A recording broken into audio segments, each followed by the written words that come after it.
শুভ সন্ধ্যা বন্ধুরা। আজ হলো 23 ডিসেম্বর, 7 পৌষ, মঙ্গলবার। আজকের সন্ধ্যার বিশেষ বিশেষ খবরগুলি হলো: বাংলাদেশের ঘটনা নিয়ে উস্কানিমূলক পোস্ট সরানোর অভিযোগে শ্রীভূমি তথা করিমগঞ্জ জেলার গামারিয়া গ্রামের ইজাজুর রহমান লস্করকে গ্রেফতার করেছে হাইলাকান্দি পুলিশ। মোবাইল ফোন জব্দ, পোস্টে লাইক ও শেয়ারকারীদের শনাক্তে তদন্ত চলছে। কার্বি আংলং ও পশ্চিম কার্বি আংলংয়ে ইন্টারনেট পরিষেবা বন্ধ। এখনো উত্তপ্ত পশ্চিম কার্বি। বিক্ষোভকারীদের পাথর নিক্ষেপে বেশ কয়েকজন পুলিশ কর্মী আহত, পুড়ল একাধিক বাইক। নতুন বছরের প্রথম দিন থেকে শিলচর আগরতলা রুটে এলএমবি কোচ। বাংলাদেশের ঘটনা নিয়ে বিতর্ক ভিডিও পোস্ট, আটক এক যুবক।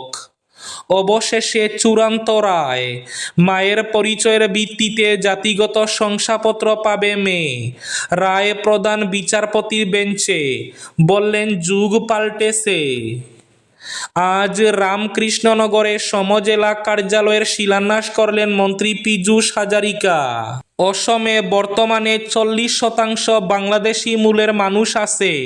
যদি 10% আরও বাড়ে তাহলে অসমের জন্য সংকট, বললেন মুখ্যমন্ত্রী হিমন্ত বিশ্ব শর্মা। বয়স থাকতেই বিয়ে সেরে নেওয়ার পরামর্শ মুখ্যমন্ত্রী হিমন্ত বিশ্ব শর্মার। ভারত বাংলাদেশ সীমান্তে গুলিবিদ্ধ 97 ব্যাটালিয়নের বিএসএফ জওয়ান বিপিন কুমার। 5 গ্রামে ভয়াবহ সড়ক দুর্ঘটনা। ওভারটেক করতে গিয়ে বিলাসী গাড়ি নিয়ন্ত্রণ হারিয়ে পাশের রাস্তায় উল্টে পড়ে। এবং শেষ খবরটি, দীপু কুন নিয়ে আজ দিল্লিতে বাংলাদেশ হাই কমিশনে বিক্ষোভ, বাংলো ব্যারিকেড, লাঠিচার্জ পুলিশের। তাহলে বিস্তারিত খবরে যাওয়ার আগে অবশ্যই ভিডিওটিতে একটি লাইক করে চ্যানেলটি সাবস্ক্রাইব করে পাশের বেল আইকনটি বাজিয়ে রাখবেন এবং ফেসবুক পেজটি ফলো করে ভিডিওটি অবশ্যই শেয়ার করবেন যাতে সঠিক তথ্যগুলো সবার কাছে পৌঁছাতে পারে। এবার শুনুন আজকের খবরগুলির বিস্তারিত। প্রথম খবর, কার্বি আংলং এবং পশ্চিম কার্বি আংলংয়ে বন্ধ ইন্টারনেট পরিষেবা। প্রশাসন কার্বি আংলংয়ের 2 জেলাতে কর্তন করেছে ইন্টারনেট। এখনো উত্তপ্ত পশ্চিম কার্বি। বিক্ষোভকারীদের পাথর নিক্ষেপে বেশ কয়েকজন পুলিশ কর্মী আহত, পুড়ল একাধিক বাইক। পশ্চিম কার্বি আংলং জেলার খেরেনিতে উত্তেজনা অব্যাহত রয়েছে। পরিস্থিতি নিয়ন্ত্রণে মোতায়েন থাকা পুলিশের উপর বিক্ষোভকারীরা পাথর ছুড়ে।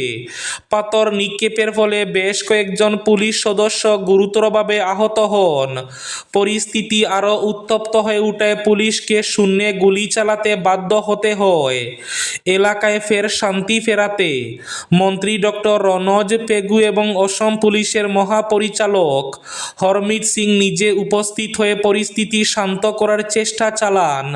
সেই সময়ে বিক্ষোভকারীরা প্রথমে রাজপথে একাধিক বাইকে আগুন ধরিয়ে দেয়।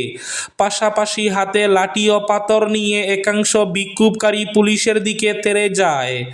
বিক্ষোভকারীদের পাথর নিক্ষেপে এক মহিলা পুলিশ সদস্য সহ বেশ কয়েকজন পুলিশ আহত হয়েছেন। আহত পুলিশদের চিকিৎসার ব্যবস্থা করা হয়। পরিস্থিতি নিয়ন্ত্রণে প্রথমে কাঁদানো গ্যাস নিক্ষেপের পর পুলিশ গুলি চালায়। এতে কয়েকজন বিক্ষোভকারীও আহত হয়েছেন বলে জানা গেছে। বাংলাদেশের ঘটনাকে কেন্দ্র করে সামাজিক মাধ্যমে ভিডিও বানিয়ে পোস্ট করার অভিযোগে হাইলাকান্দিতে এক যুবককে গ্রেফতার। ধৃত ইজাজুর রহমানের বাড়ি শ্রীভূমি তথা করিমগঞ্জ জেলার গামারিয়া গ্রামে বলে জানা গেছে। সাম্প্রদায়িক উস্কানিমূলক পোস্ট সরানোর অভিযোগে শ্রীভূমি তথা করিমগঞ্জ জেলার গামারিয়া গ্রামের ইজাজুর রহমান লস্করকে গ্রেফতার করেছে হাইলাকান্দি পুলিশ। অভিযুক্তের মোবাইল ফোন জব্দ করা হয়েছে। পোস্টে লাইক ও শেয়ারকারীদের শনাক্তে তদন্ত চলছে। হাইলাকান্দি পুলিশের তরফে জানানো হয়েছে, একটি নির্দিষ্ট সামাজিক মাধ্যমে একটি পোস্ট প্রচারিত হতে দেখা যায়, যেখানে সম্প্রতি প্রতিবেশী একটি দেশে সংঘটিত একজন ব্যক্তির লিঞ্চিংয়ের ঘটনাকে সম্পূর্ণভাবে সাম্প্রদায়িক ভিত্তিতে ন্যায্যতা দেওয়ার চেষ্টা করা হয়েছে। এই প্রসঙ্গে ভিডিওটি তৈরি এবং তার ইনস্টাগ্রাম অ্যাকাউন্টের মাধ্যমে প্রচার করার অভিযোগে ইজাজুর রহমান লস্করকে গ্রেফতার করা হয়েছে। তার ব্যবহৃত মোবাইল ফোনটিও জব্দ করা হয়েছে। এতে আপত্তিকর উস্কানিমূলক পোস্টটি যারা লাইক ও শেয়ার করেছেন তাদের শনাক্ত করার জন্য তদন্ত প্রক্রিয়া অব্যাহত রয়েছে। বাংলাদেশের ঘটনা নিয়ে বিতর্ক ভিডিও পোস্ট, আটক যুবক। বাংলাদেশে এক হিন্দু যুবকের হত্যাকাণ্ডকে সমর্থন করে সামাজিক যোগাযোগ মাধ্যমে একটি ভিডিও প্রকাশের অভিযোগে এক ব্যক্তিকে আটক করেছে পুলিশ। খবর অনুযায়ী রঙ্গিয়ার ৩ নম্বর ওয়ার্ডের যুবক মোহাম্মদ সইফ আক্তার আলীকে থানায় আটক করা হয়েছে। সইফ আক্তার আলী ফেসবুক এবং ইনস্টাগ্রাম অ্যাকাউন্ট বল্ল চাইওয়ালা থেকে একটি বিতর্কিত ভিডিও পোস্ট করেন, যার মধ্যে বাংলাদেশে এক হিন্দু যুবকের হত্যাকাণ্ডকে সমর্থন করা হয়েছে বলে অভিযোগ উঠেছে। ভিডিওটি ভাইরাল হওয়ায় স্থানীয়রা উদ্বেগ প্রকাশ করলে পুলিশ দ্রুত ব্যবস্থা নেয় এবং যুবককে জিজ্ঞাসাবাদের জন্য আটক করে থানায় নিয়ে যায়। পুলিশ জানিয়েছে তারা ভিডিওটির বিষয়বস্তু এবং সংশ্লিষ্ট সোশ্যাল মিডিয়া অ্যাকাউন্টগুলো পরীক্ষা করছে। তদন্তের ভিত্তিতে প্রয়োজনীয় আইনি পদক্ষেপ নেওয়া হবে। পুলিশ আরও জানিয়েছে, এমন ধরনের অত্যন্ত সংবেদনশীল বিষয় নিয়ে ভিডিও শেয়ার করলে সাম্প্রদায়িক সহিংসতা বা উত্তেজনা সৃষ্টি হতে পারে। তাই জনসমাজকে সহিংস বা বিভাজক কন্টেন্ট শেয়ার না করার অনুরোধ জানানো হয়েছে। অসমে বর্তমানে 40% বাংলাদেশি মূলের মানুষ আছেন, বললেন মুখ্যমন্ত্রী হিমন্ত বিশ্ব শর্মা। তিনি বলেন, বর্তমানে অসমে 40% বাংলাদেশি মূলের মানুষ রয়েছেন। যদি 10% বেড়ে যায় তাহলে অসমের জন্য সংকট। আজ এই ইঙ্গিত মুখ্যমন্ত্রী হিমন্ত বিশ্ব শর্মার। এদিকে বয়স থাকতেই বিয়ে সেরে নেওয়ার পরামর্শ মুখ্যমন্ত্রীর। বাল্যবিবাহ করা যাবে না, কিন্তু বিবাহ করার ক্ষেত্রে বেশি দেরিও করা যাবে না।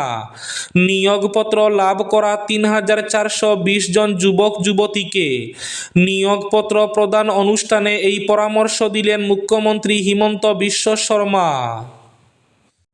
মুখ্যমন্ত্রী স্পষ্ট ভাষায় বলেন, রাজ্যে বাল্যবিবাহ চলবে না। বাল্যবিবাহ করলে তাদের কঠোর শাস্তির মুখে পড়তে হবে। তাই বলে চাকরি পাওয়ার পর বহুদিন অপেক্ষা না করে বিয়েটা সেরে নিতে হবে। বাবা মায়েদের নাতি নাতনি দেখার সুযোগ করে দিতে হবে, বললেন মুখ্যমন্ত্রী হিমন্ত বিশ্ব শর্মা। দীপু কুন নিয়ে আজ দিল্লিতে বাংলাদেশ হাই কমিশনে বিক্ষোভ, বাংলো ব্যারিকেড, লাঠিচার্জ পুলিশের। বাংলাদেশি হিন্দু যুবক দীপুকে নৃশংস খুনের প্রতিবাদে দিল্লিতে বাংলাদেশ হাই কমিশনের বিক্ষোভ বজরং দল এবং বিশ্ব হিন্দু পরিষদের। পুলিশের বসানো ব্যারিকেড ভেঙে হাই কমিশনের খুব কাছে চলে আসে বিক্ষোভকারীরা। এই আবহে পুলিশ লাঠিচার্জ করে বিক্ষোভকারীদের উপরে। বেশ কয়েকজন বিক্ষোভকারীকে ব্যানার এবং প্লেকার্ড ধরে দীপু দাসের বিচারের দাবিতে স্লোগান দিতে দেখা গেছে। বিক্ষোভকারীরা বাংলাদেশের অন্তর্বর্তীকালীন প্রধান মোহাম্মদ ইউনূসের কুশপুত্তলিকাও পুড়িয়েছে। পুলিশ বিক্ষোভকারীদের এলাকা থেকে সরিয়ে পরিস্থিতি নিয়ন্ত্রণে আনার চেষ্টা করে। এর জন্য অনেককে আটক করেছে। পুলিশ ব্যারিকেডিং পুনঃস্থাপন করতেও সক্ষম হয়েছে। আজ 5 গ্রামে এক ভয়াবহ সড়ক দুর্ঘটনা। এক বিলাসী গাড়ি নিয়ন্ত্রণ হারিয়ে পাশের রাস্তায় উল্টে পড়ে। ওভারটেক করতে গিয়ে ডাম্পার গাড়িকে ওভারটেক করতে গিয়ে বিলাসী গাড়ি নিয়ন্ত্রণ হারিয়ে পাশের সড়কে উল্টে পড়ল। ৩-৪ বার উল্টে গিয়ে পাশের সড়কে পড়ে গাড়ির চালক আহত হয়েছেন। হাইলাকান্দির ৫ গ্রামে শিলচর শ্রীভূমি তথা করিমগঞ্জ জাতীয় সড়কে এই ভয়াবহ সড়ক দুর্ঘটনাটি ঘটে। ৩-৪ বার উল্টে গিয়ে গাড়ির চালক গুরুতর আহত হন। সঙ্গে সঙ্গে স্থানীয়রা আহত চালককে উদ্ধার করে হাসপাতালে পাঠান। অবশেষে চূড়ান্ত সিদ্ধান্ত, মায়ের পরিচয়ের ভিত্তিতেই জাতিগত শংসাপত্র পাবে মেয়ে। রায় প্রধান বিচারপতির বেঞ্চে বললেন, যুগ পাল্টেছে। বাবা উচ্চ বর্ণের, ফলে মা তফসিলি জাতিভুক্ত হলেও এতদিন জাতিগত শংসাপত্র পায়নি মেয়ে। কিন্তু এবার দেশের শীর্ষ আদালত চূড়ান্তভাবে জানিয়ে দিল, মায়ের পরিচয়ের ভিত্তিতেও তফসিলি জাতির শংসাপত্র পেতে পারে সন্তানেরা। সুপ্রিম কোর্টের একটি মামলায় এমন রায় দিয়েছে দেশের প্রধান বিচারপতির বেঞ্চ। যদিও মূল মামলায় আইনি জটিলতার এখনো নিষ্পত্তি হয়নি, তবে এই রায়কে দৃষ্টান্তমূলক বলে মনে করছেন আইনজ্ঞেরা। এবার শেষ খবরটি, নতুন বছরের প্রথম দিন থেকেই শিলচর আগরতলা রুটে এলএমবি কোচ। কাঞ্চনজঙ্ঘা শিলচর রঙ্গিয়ার পর এবার শিলচর আগরতলা, ধর্মনগর আগরতলা ট্রেনেরও কোচ পরিবর্তন হয়ে যাচ্ছে। নতুন বছরের প্রথম দিন থেকে শিলচর আগরতলা শিলচর ১৫৬৬৪ এবং ১৫৬৬৩, ধর্মনগর আগরতলা ধর্মনগর ৫৫৬৭৫ এবং ৫৫৬৭৬ নম্বরের ট্রেন এলএইচবি হতে চলেছে। গতকাল উত্তর পূর্ব রেলের সদর দফতরের চিফ অপারেশনস ম্যানেজার লামডিংয়ের ডিআরএমকে চিঠি লিখে বিষয়টি অবগত করেছেন। বর্তমানে এসব ট্রেন ২২টি কোচ নিয়ে যাত্রা করে। পরিবর্তিত সূচির ট্রেনে ১৬টি কোচ থাকবে। এই ছিল আজকের সন্ধ্যার বিশেষ বিশেষ খবরগুলি। ভিডিওটি অবশ্যই লাইক করে শেয়ার করে দেবেন।